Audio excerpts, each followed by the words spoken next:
Hey guys, I'm Jess. It's Wednesday. I'm sorry I've been non-existent for the last 2 or 3 weeks. I've been so busy, but thank God for Maggie, right? She's the best sub ever. She's always on top of that. So thank you, Maggie, for picking up my slack, and I'm sorry that I have been so dead. Sex ed in high school. I personally, in my high school, sex ed was pretty well done, I think. I had a really great health teacher who, wasn't afraid to talk about anything. However, we didn't talk at all about homosexuality, at all. And I remember, I was afraid to ask about it at the time because I was really in the closet, but I was hoping that he would bring it up, and he didn't. So I stayed close with my health teacher after, because we took health in 10th grade. And I stayed really close with that teacher because he was a really great guy.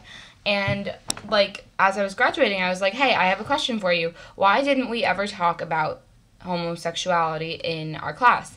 And he told me that it wasn't allowed to be addressed in the school system that I was in.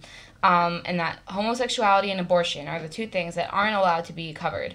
And I thought that was really, really bad.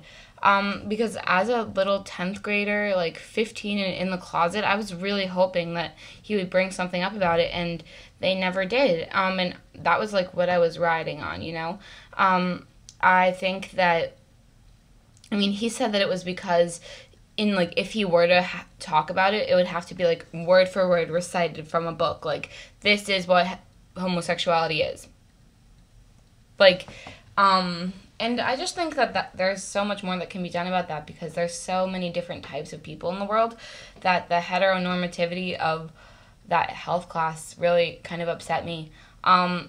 We didn't learn abstinence-only stuff. It was pretty good about, teaching contraceptive use and stuff, but also abstinence if that's what you're interested in. He was a really great teacher.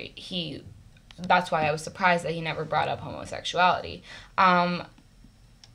Because I remember one time it was ask whatever question you want, and I asked about and you wrote it on a card, and he would pick them and read them.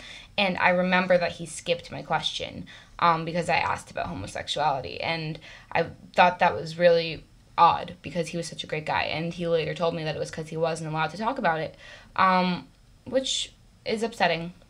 And I think that that's really bad. I think that abstinence-only education is also, it's just dangerous. I was talking with someone recently, I don't remember the exact situation, but there was a, outbreak of syphilis in high schoolers in, some really conservative town, where they only taught abstinence-only education, and suddenly everybody got syphilis because they weren't educated about how to protect themselves from STDs, and it was really, really bad. People even 12 years old were getting syphilis.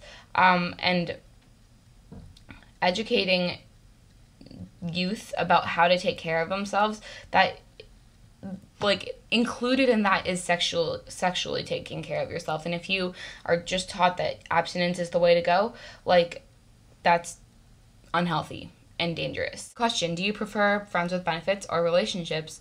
So I agree with Alex in that it just depends on where I'm at. In general, I would say I prefer relationships.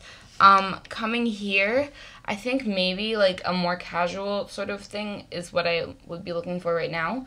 I wouldn't be against being in a relationship. I'm not against it, but I'm just really busy, and I think that I wouldn't be able to give the person the time that they deserve.